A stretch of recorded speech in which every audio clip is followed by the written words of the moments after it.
अगर आप भी चाहते हैं कि आरसीएम म्यूजिक के वीडियो सबसे पहले आप तक पहुंचे, तो लाल बटन को दबा के चैनल को सब्सक्राइब जरूर करें और साथ में बेल आइकन को दबाना ना भूलें। प्रेम से बोला मैहर वाली मैया की। कितना सुंदर हो, कितना सुंदर हो। म्यूजिक बाय सुगम राजा, सुगम राजा। माई के मुहूर्त कितना सुंदर हो।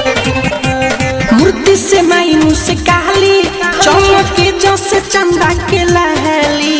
मूर्ति से माई से काली चमके जैसे चंदा के लाली। तोहरू डलल काहे न जाना माई के मूर्ति अंदर हो। माई के मुहूर्त इतना सुंदर, तरुपवा कितना सुंदर हो, कितना सुंदर हो, कितना सुंदर हो।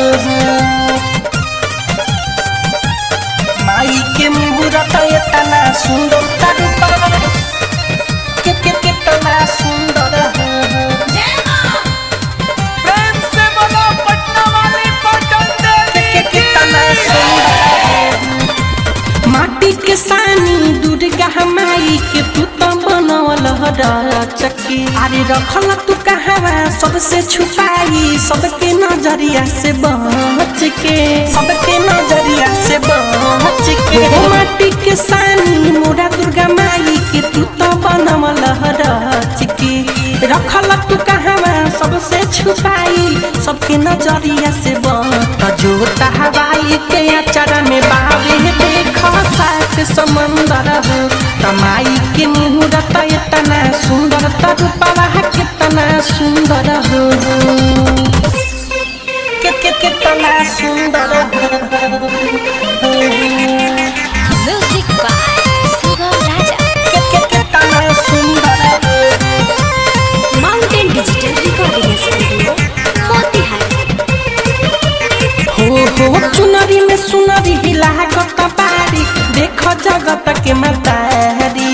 बड़ा भाग्य माई आइल बारी, बेटा के अपन दुआरी, बेटा के अपन दुआरी। हो चुनरी में सुनरी हिला गत बारी, देखो जगत के मतारी।